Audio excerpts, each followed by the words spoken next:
Le réseau des organisations de jeunesse et des jeunes leaders de Côte d'Ivoire, ROJESI, à travers son président, Coulibaly Salif Djomon, remercie le chef de l'État pour les mesures prises en faveur des fonctionnaires.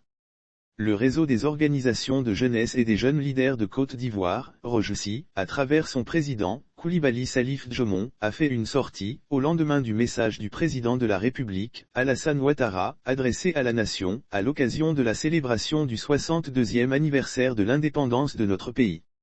Les remerciements du ROJESI au chef de l'État. Il a tenu à remercier le président de la République pour les mesures prises en faveur des fonctionnaires, des agents de l'État, des retraités des forces de défense et de sécurité et pour l'amélioration des conditions de vie des populations.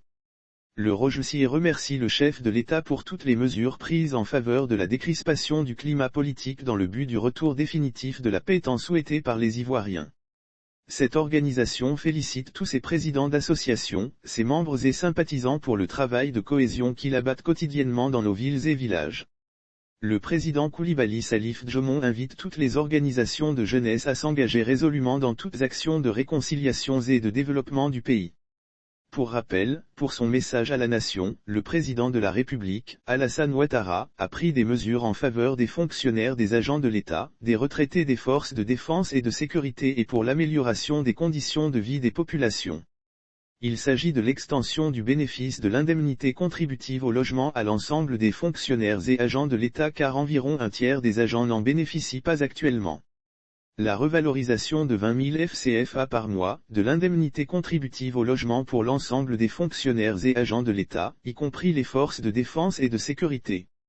Cette indemnité était restée inchangée depuis 1993 pour les fonctionnaires civils. La revalorisation de la prime mensuelle de transport restait inchangée depuis 2008.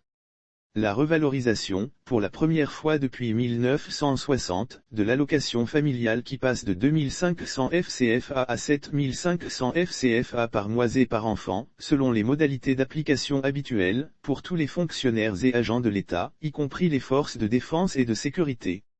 L'instauration d'une prime exceptionnelle de fin d'année, représentant un tiers, du salaire mensuel indiciaire de base du mois de décembre, qui sera payé au début du mois de janvier suivant, pour tous les fonctionnaires et agents de l'État, y compris les forces de défense et de sécurité.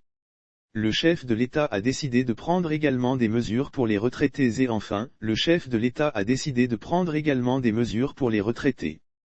Ainsi, les retraités du secteur public bénéficieront de la hausse de l'allocation familiale de 5 000 FCFA par mois et par enfant.